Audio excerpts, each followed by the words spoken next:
Time now for sports on 104.7 The Cave. Here's Ned Reynolds. Mike, the intern Ned Reynolds, back to work Monday morning for the first time this season. The Kansas City Chiefs have a better than 500 record, and they are pretty much a three-way tie for first in the AFC West right now. I'm sure the fans there had just a wild time celebrating a raucous victory that they had. And by the same token, though, this was a game virtually devoid of any drama. The only drama was when the Raiders took the field, and that was it, because they did absolutely nothing. This was the typical David against Goliath, and Goliath won this one big time. David shouldn't have even shown up.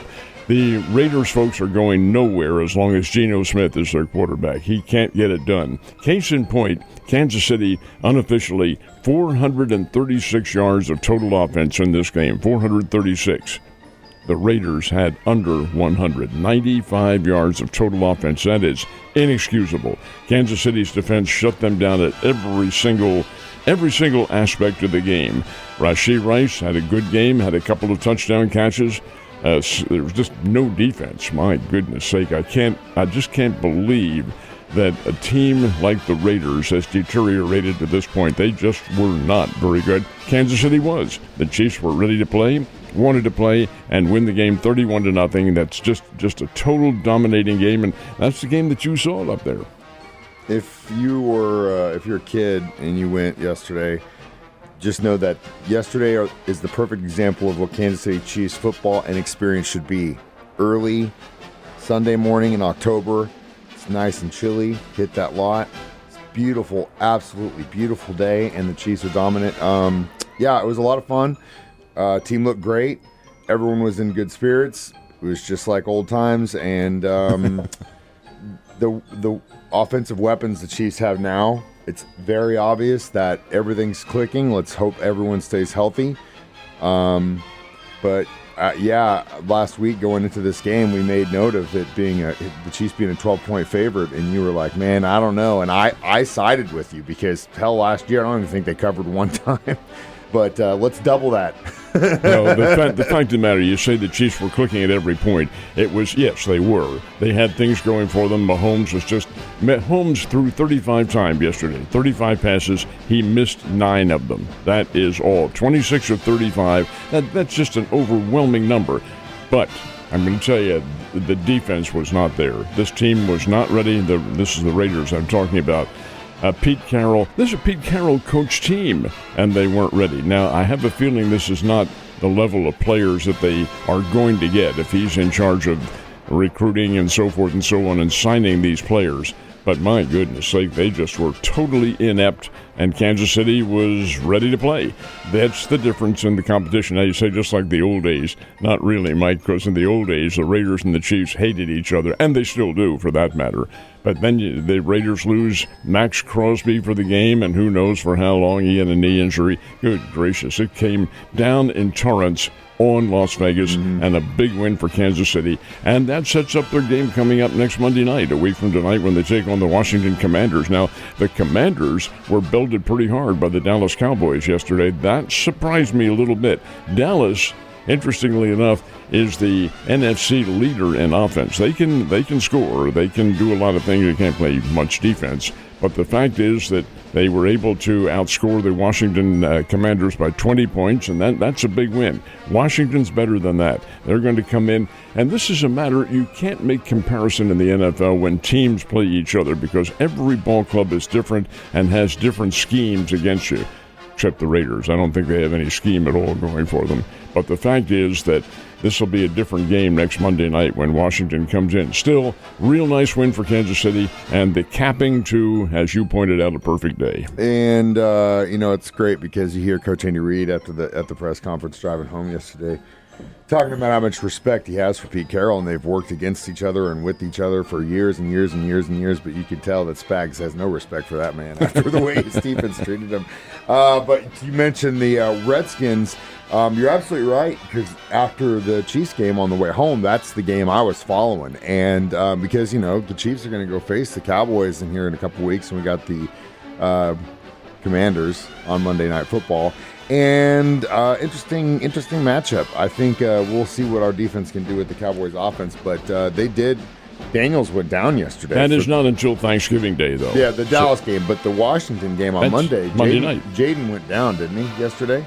He's been injured. He's had an ankle injury, and he went down. They had to bring in Marcus Mariota to do the quarterback. There's nothing wrong with him. He's perfectly capable quarterback, All-American at Oregon and all that sort of thing. But the fact is that the Washington team is built around the quickness of Jaden Daniels, the LSU All-America from last year, and what he's able to do, and he is the one who does spark that team. Still, I think it'll be a much different ball game next Monday night. So I didn't get a chance to. I'm sure you guys talked all day yesterday during Ned talk about Ohtani's performance over the weekend. Actually, no, we didn't even. Are you serious? No.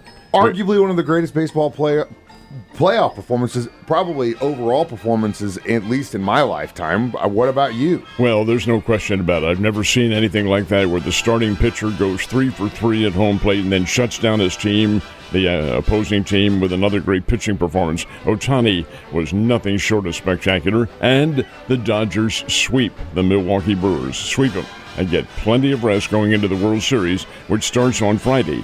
Now, who are they going to play? That is the key question. Baby.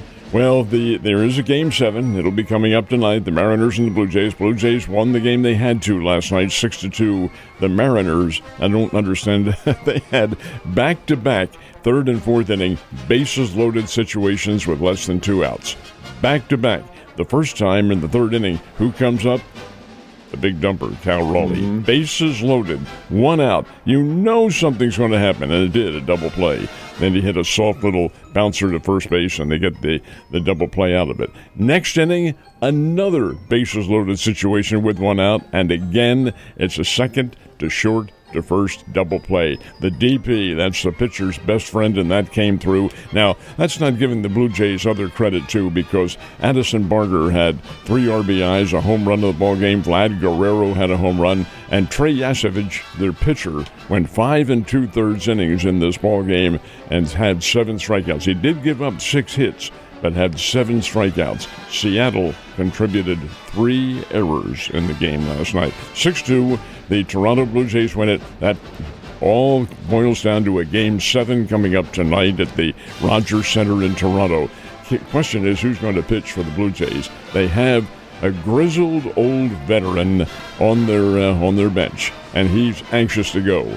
But do they put him in here, they being the Toronto Blue Jays? His name is Max Scherzer, All-American Missouri when he played a million years ago for the Missouri Tigers, and a guy who's been around baseball forever and ever and ever and compiled a Hall of Fame record. He is available. Do they pitch him as a starter? I wonder. We'll find that out. The drama all begins at 7 o'clock tonight, and more than likely George Kirby gets the call for the Seattle Mariners. Winner goes to the World Series against the Dodgers starting on Friday. A lot of fun, usually is. And again, I know we talked about this recently, greatest of all time, but I know you said the Bay, but from where I'm sitting, if you're able to hit 3 home runs and strike out 10, I don't know. I know it's a different era of baseball, though. So no. That really doesn't because matter. You're bringing up a special athlete. He's special anywhere. Yeah. Japan, United States, regardless. Outer Bujistan, guy can play the game, and you're right. 3 home runs in the ball game, and then to be as dominant on the hill, that just hasn't been done. It's insane. If they play baseball on Pluto, I'd love to see what they've got against him. So we did have some, obviously some pretty interesting college football on the national level. What about on the local level? Well, we did have some. Bears didn't play. They play Wednesday night, 48 hours from now, out in Las Cruces, New Mexico against New Mexico State. Missouri did just escape. But escape is the key. They did get the win. Missouri defeated Auburn 23-17 in double overtime down in eastern Alabama. Auburn is winless. They haven't won a game this year. They had Missouri beaten.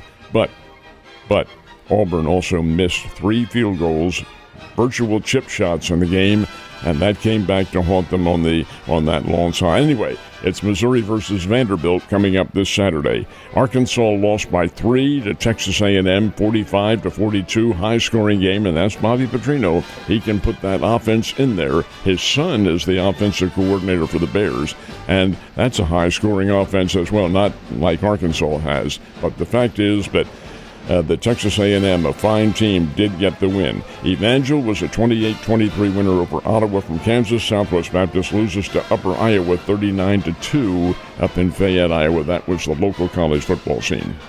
And we did have some racing going down in Alabama, didn't we? At Talladega, the super speedway, and who gets the win and gets a place in the Final Four coming up November 2nd in Phoenix, Arizona? Chase Briscoe. And why is this of noteworthy fame, so to speak? Chase Briscoe drives the Bass Pro Shops car, and his emblazoned logo is all over on his uniform, on the car, and everything. And he won it in overtime and gains a place in the Final Four finals. One more race remains, and that'll be before that, and that's in Martinsville, Virginia. And that's when the field will be officially determined, but Briscoe is there. Smoking. Ned, have a good day. I'll see you tomorrow.